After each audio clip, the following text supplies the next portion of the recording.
العالمین والصلاة والسلام علی سید الانبیاء والمرسلین اما بعد فاعوذ باللہ من الشیطان الرجیم بسم اللہ الرحمن الرحیم۔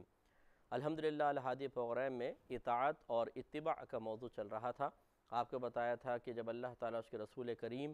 صلی اللہ علیہ وسلم کسی کام کا حکم دے دیں تو اس حکم کو پورا کرنا اطاعت کہلاتا ہے، اور اگر نبی کریم صلی اللہ علیہ وسلم نے کوئی عمل اختیار تو کیا لیکن اس کا حکم ارشاد نہیں فرمایا اور ہم اس عمل کو جان کر اختیار کر لیتے ہیں، اس کو اتباع کا نام دیتے ہیں۔ ہاں، یہ کبھی کبھی ہوتا ہے کہ اتباع کی جگہ اطاعت اور اطاعت کی جگہ اتباع کا لفظ استعمال ہو جاتا ہے، لیکن یہ الگ الگ ان کے دو مفہومات بیان کیے گئے ہیں۔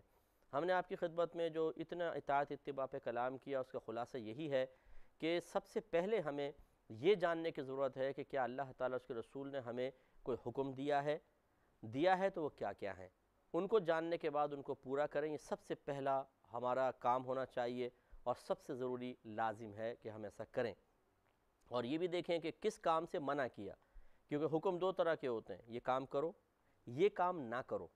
تو جہاں کرنے کا حکم ہے وہاں پر ہم کام کریں، جہاں کسی چیز سے بچنے کا حکم ہے وہاں بچیں، تو یہ اطاعت بن جاتی ہے۔ پھر اس کے بعد جب اطاعت میں آدمی پختہ ہو جاتا ہے تو اتباع کی طرف آئے، یا اطاعت کے ساتھ ساتھ پھر اتباع کو بھی اہمیت دے، اور یہ دیکھے کہ نبی کریم صلی اللہ علیہ وسلم نے کیا کیا کیا ہے، اور کوشش کر کے ان چیزوں کا آہستہ آہستہ اپنے اوپر نافذ کرے، ان چیزوں کو اختیار کرے، تو پھر وہ مطیع و فرما بردار بھی ہوگا اور متبع سنت بھی کہلائے گا۔ لیکن اگر ہم نہ اطاعت کریں، احکام معلوم ہی نہیں ہے، نہ ان کو پورا کر رہے ہیں، نہ اتباع کریں کہ نبی کریم کے کیا کیا اعمال ہیں ان کو اختیار کریں، نہیں، بعض اوقات تو جہالت میں کہ پتہ ہی نہیں ہے، اور بعض اوقات معلوم ہے لیکن کون کرے، یہ ہٹا کر پھر ہم اور کاموں کے اندر لگ جائیں، تو یاد رکھیں یہی شیطانی دھوکہ ہے بہت بڑا کہ انسان نہ اطاعت کرے نہ اتباع کرے، اور اپنے پاس سے کچھ نیک اعمال بنا کر یہ سوچے کہ اب میں یہ کرتا رہوں گا بس اللہ تعالیٰ میری بخشش فرما دے گا۔ جیسے بعض لوگوں کو دیکھا ہے کچھ بھی نہیں کریں گے،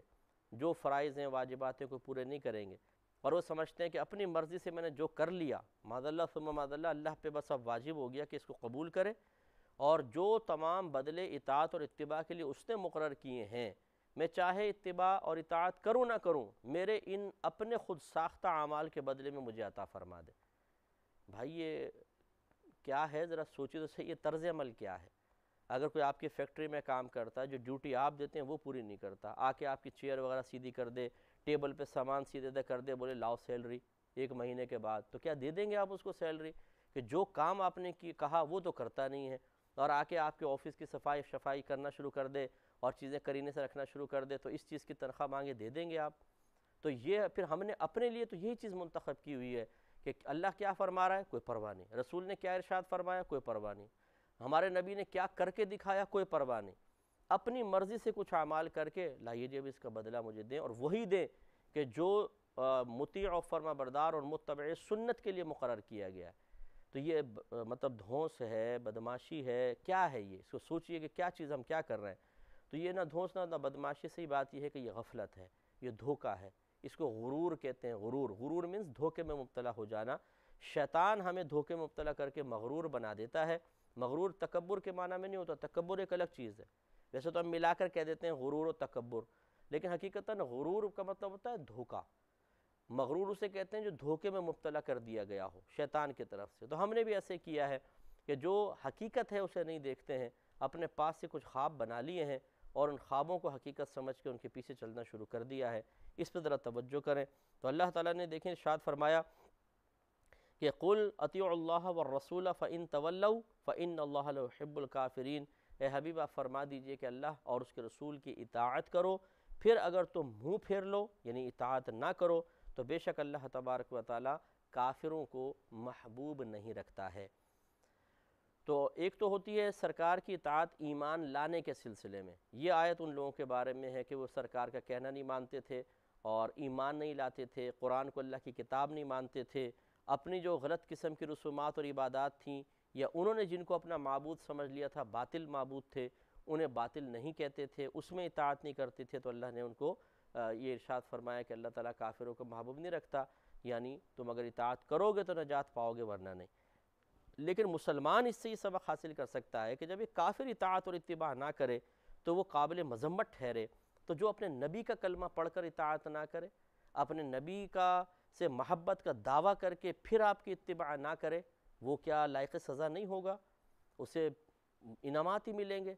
تو یہ مطلب غلط روش ہے، غلط طریقہ ہے، اور اس کی ایک بڑی وجہ مجھے جو سمجھ میں آتی ہے وہ جہالت اور غفلت تو ہے کہ ہمارے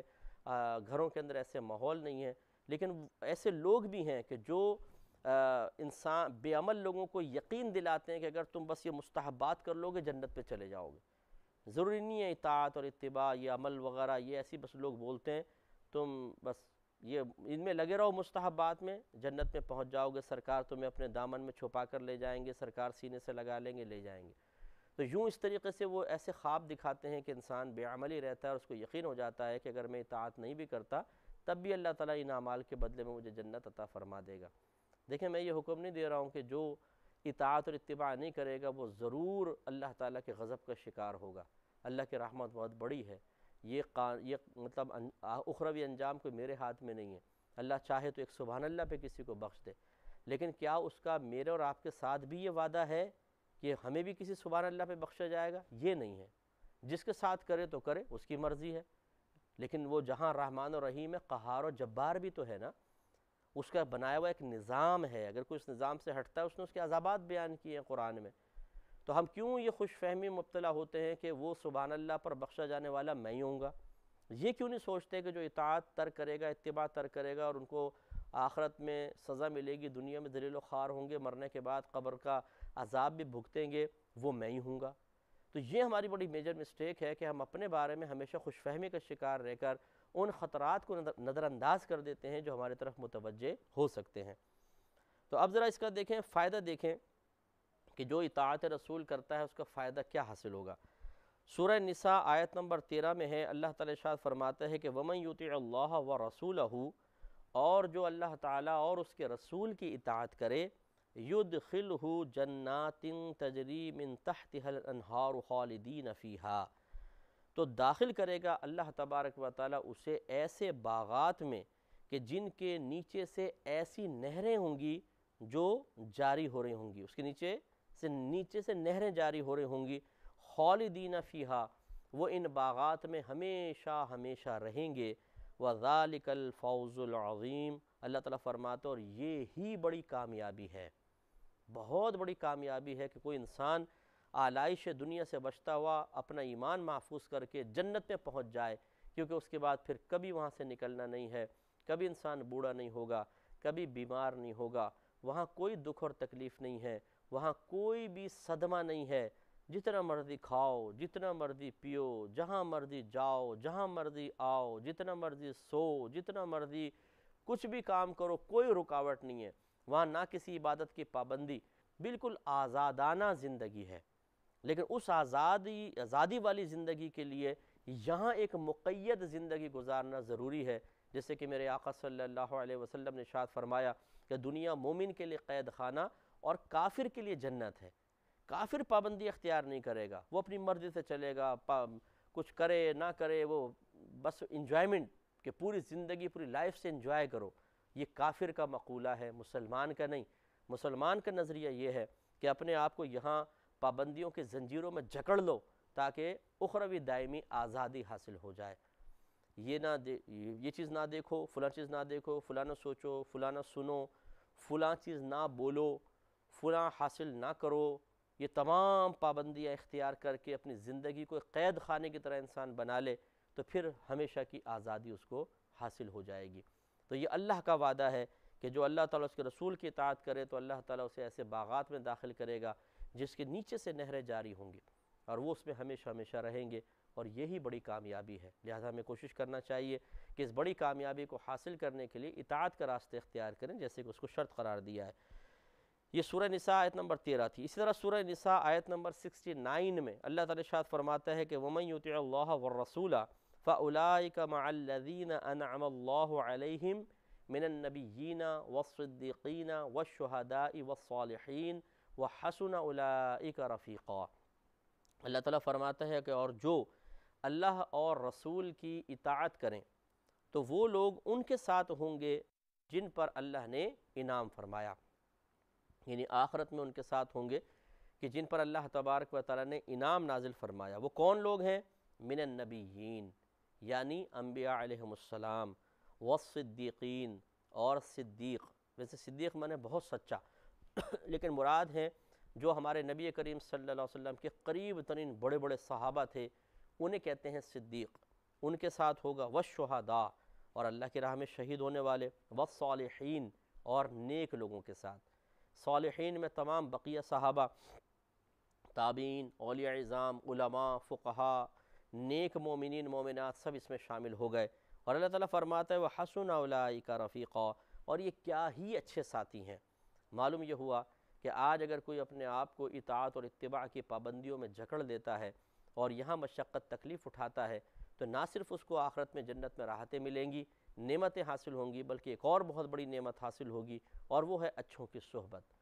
انبیاء علیہ السلام کی زیارتیں کرے گا وہ شخص، آدم علیہ السلام کو دیکھے گا، نوح علیہ السلام، ابراہیم علیہ السلام، موسیٰ علیہ السلام، عیسیٰ علیہ السلام، داؤد علیہ السلام، شیث علیہ السلام، شعیب علیہ السلام، لوط علیہ السلام، صالح علیہ السلام، یوسف علیہ السلام، یعقوب علیہ السلام، اسحاق، اسماعیل علیہ السلام، اور پھر ہمارے نبی کریم صلی اللہ علیہ وسلم، حبیب کبریا، سید الانبیاء صلی اللہ علیہ وسلم کی زیارت۔ آپ سوچئے کس قدر مبارک ساتھ ہوگا، کیسی مبارک زیارتیں ہوں گی۔ اور پھر صحابہ کرام، پھر اولیاء اعظام، بڑے بڑے علماء فقہا کے ساتھ انسان اطاعت کی برکت سے ہوگا۔ یہ وعدہ ہے اللہ تعالیٰ اس کے رسول کا، تو ہم ان وعدوں پہ تو توجہ نہ کریں اور اطاعت کا راستہ چھوڑ کر اپنے پاس سے کچھ اعمال اختیار کر کے چاہیں کہ یہ والے انعامات مجھے بھی مل جائیں، تو اس پہ ذرا توجہ کرنے کی ضرورت ہے کہ اللہ کے کلام کی کوئی اہمیت نہیں ہے، اللہ کے وعدوں کی کوئی اہمیت نہیں ہے۔ اللہ تعالیٰ کچھ کہتا رہے تو کیا اس پہ ہمیں کامل یقین نہیں ہے؟ اس کا مطلب یہ ہے کہ نہیں یار یہ تو بس ایسی کہا ہے، یہ بھی کر لوں گا تب بھی مل جائے گا۔ اس کا مطلب ہے کہ آپ کو اس چیزوں پہ کامل یقین نہیں ہے، بلکہ آپ نے اپنے پاس سے خود کچھ چیزیں وضع کر کے اس میں ایک یقینی کیفیت پیدا کر لی ہے کہ اب مجھے یقین ہے کہ یہ کام کر لوں گا تو مجھے یہ تمام چیزیں حاصل ہو جائیں گی۔ حالانکہ اس سے کہیں زیادہ توکل اور بھروسہ اور کامل یقین اور طبیعت کا اعتقاد، اعتماد اور میلان ان وعدوں کی طرف ہونا چاہیے تھا کہ جو اللہ تعالیٰ نے قرآن عظیم میں فرمائے ہیں۔ پھر مزید دیکھیں اللہ تعالیٰ فرماتا ہے کہ وَمَن يُطِعِ اللَّهَ وَرَسُولَهُ وَيَخْشَ اللَّهَ وَيَتَّقْهِ فَأُولَٰئِكَ هُمُ الْفَائِزُونَ۔ یہ سورہ نور آیت نمبر 52 ہے۔ اللہ تعالیٰ نے ارشاد فرمایا اور جو اللہ اور اس کے رسول کی اطاعت کرے اور اللہ تعالیٰ سے ڈرے اور اس کا تقوی اختیار کرے، یعنی جس کام کے کرنے کا حکم دیا وہ کام کرے، جس چیز سے بچنے کا حکم دیا ظاہر و باطن کو اس سے بچائے، فَأُولَٰئِكَ هُمُ الْفَائِزُونَ، تو یہی لوگ کامیاب ہونے والے ہیں۔ فَأُولَٰئِكَ هُمُ الْفَائِزُونَ، اگر کوئی ٹیکنیکل جو لغت جانتا ہے، مطلب نحو کے قواعد جانتا ہے، تو اس کے لیے میں عرض کر رہا ہوں کہ مبتدا اور خبر جب دونوں معرفہ لائے جاتے ہیں تو حصر کا فائدہ ہوتا ہے۔ حصر کا مطلب یہ ہوتا ہے کہ ایک کے بارے میں جو خبر دی جا رہی ہے تو یہ بات بھی ثابت کی جا رہی ہے کہ یہ خبر اسی کے ساتھ خاص ہے۔ جب یہ ثابت کرنا مقصود ہو کہ جو ہم خبر دے رہے ہیں جس کے بارے میں خبر دے رہے ہیں اسی کے ساتھ خاص ہے، تو اس کو کہتے ہیں جی یہ حصر پیدا کر دیا۔ جیسے میں کہوں یہ گلاس زید کا ہی ہے، تو یہ میرا جملہ ہی ظاہر کر رہا ہے کہ زید کے علاوہ کسی کا نہیں ہے۔ تو یہ ملکیت والا جو ملکیت کی خبر تھی کہ اس گلاس کی ملکیت کی خبر، وہ میں نے زید کے ساتھ خاص کر دی ہے کہ زید کے ساتھ خاص ہے اور کسی کے نہیں۔ اسی طرح سمجھ لیں یہ آیت میں ہے فَأُولَٰئِكَ هُمُ الْفَائِزُونَ، تو بس یہی لوگ کامیاب ہونے والے ہیں، اس کے علاوہ کوئی کامیابی نہیں ہے۔ اور وہ کون لوگ کامیاب ہونے والے ہیں؟ اللہ تعالیٰ نے فرمایا وہ جو اللہ کی اطاعت کریں، اس کے رسول کی اطاعت کریں، اللہ سے ڈریں اور تقوی اختیار کریں۔ اب کہاں گئے وہ لوگ کہ جو یہ کہتے ہیں کہ جی چھوڑو جی اتنی زیادہ سختی نہیں ہے دین میں، تھوڑے بہت گناہ بھی ہو رہے ہیں اللہ تعالیٰ معاف فرما دے گا، علم سیکھو نہ سیکھو کوئی بات نہیں ہے، یہ سب غلط ہے، ایسا نہیں ہونا چاہیے۔ سورہ نساء آیت نمبر 64 ذرا دیکھیے کتنی خوبصورت ہے۔ اللہ تعالیٰ فرماتے ہیں کہ وَمَا أَرْسَلْنَا مِن رَسُولٍ إِلَّا لِيُطَاعَ بِإِذْنِ اللَّهِ، اللہ تعالیٰ فرماتا ہے کہ اور ہم نے جس بھی رسول کو بھیجا وہ فقط اس لیے تاکہ اللہ تعالیٰ کے حکم سے اس کا کہنا مانا جائے، یعنی ہر رسول کے بھیجنے کا مقصود صرف یہ تھا کہ وہ جب دعوت دے تو اس کی اطاعت اور اتباع کی جائے۔ اور پھر اللہ تعالیٰ نے بیان فرمایا کیونکہ اللہ تعالیٰ جانتا ہے کہ ہم طبیعت کے لحاظ سے کمزور ہیں، تمام تر احکام بیان ہوں گے پھر بھی تھوڑی بہت کوتاہی ہو جائے گی، تو اس کا مطلب یہ نہیں ہے کہ ہمارے جیسے لوگ جی اللہ معاف فرمائے گا، جی بھئی اللہ تو معاف فرمانے والا ہے، تو بندہ بھی تو کچھ کرنے والا ہے کہ نہیں کرنے والا؟ وہ بھول جائیں گے، بس اللہ پہ سارا معاملہ چھوڑ دیں گے، جی اللہ بڑا رحیم و کریم ہے، معاف فرما دے گا۔ جی ہاں، وہ معاف فرمانے والا ہے، لیکن وہ بڑی بے نیاز ذات ہے، وہ قہار و جبار بھی ہے، تو ایسا نہ ہو آپ کی گرفت کر لے، یہ سوچنا چاہیے۔ تو پھر بھی اگر کسی سے گناہ ہو جائے، اس کا بھی طریقہ بیان کیا کہ پھر یہ نہیں کہ شتر بے مہار ہو جاؤ، اگر کبھی خطا ہو بھی جائے دوبارہ پلٹ کے فوراً اللہ تعالیٰ اس کے رسول کی طرف آؤ۔ لہٰذا فرمایا کہ وَلَوْ أَنَّهُمْ إِذْ ظَلَمُوا أَنفُسَهُمْ، اور اگر بے شک یہ لوگ اپنی جانوں پر ظلم کر بیٹھیں، جاؤ کا، تو اے حبیب کریم صلی اللہ علیہ وسلم آپ کے پاس آئیں، فَاسْتَغْفُرُ اللَّهَ، پھر اللہ تبارک و تعالیٰ سے استغفار کریں، دعائے مغفرت کریں، وَاسْتَغْفَرَ لَهُمُ الرَّسُولُ، اور یہ رسول بھی ان کے لیے اللہ تعالیٰ سے بخشش کو طلب کریں، لَوَجَدُوا اللَّهَ تَوَّابًا رَحِيمًا، تو ضرور یہ اللہ تعالیٰ کو بہت بخشنے والا مہربان پائیں گے۔ معلوم یہ ہوا کہ اگر خدا نخواستہ پہلی بات تو ایک کوتاہی ہونی نہیں چاہیے، اور اگر بتقاضائے بشریت ہو گئی تو پھر فوراً اللہ تعالیٰ اس کے رسول کی طرف رجوع کرنا چاہیے، تو انشاءاللہ پھر اللہ تعالیٰ بخشنے والا مہربان ہے۔ لہٰذا بھی ان تمام تر جو ہم نے اطاعت اور اتباع کے بارے میں بیان کیا، اس کی روشنی میں ہم سب کو اپنا محاسبہ کرنا چاہیے کہ کیا ہم ایسی زندگی تو نہیں گزار رہے کہ جس میں نہ ہم احکام سیکھ رہے ہیں، نہ ان پہ عمل کر رہے ہیں، نہ سرکار کی سیرت کو پڑھ رہے ہیں، نہ اس کو اختیار کر رہے ہیں، اور ان سب کو ہٹا کے اپنے پاس سے کچھ اعمال و افعال میں لگے پڑے ہیں، اور ہمارا ذہن ایسا ہے کہ انشاءاللہ انہی کے بدلے میں بخش دیے جائیں گے۔ اگر ایسا ہے تو پھر یاد رکھیے کہ یہ بالکل غلط سوچ ہے، غلط فکر ہے، ایسا نہیں کرنا چاہیے، بلکہ ہمیں اطاعت اور اتباع کی طرف آنا چاہیے، اور اس کے لیے یقینی سی بات ہے کہ اطاعت کے لیے ہمیں احکام معلوم ہونے چاہیے، کس کس کام کے کرنے کا حکم دیا، کس کس چیز سے منع کیا، اور اتباع کے لیے نبی کریم صلی اللہ علیہ وسلم کی حیات طیبہ کا مطالعہ کرنا چاہیے۔ لہٰذا احکام کے سلسلے میں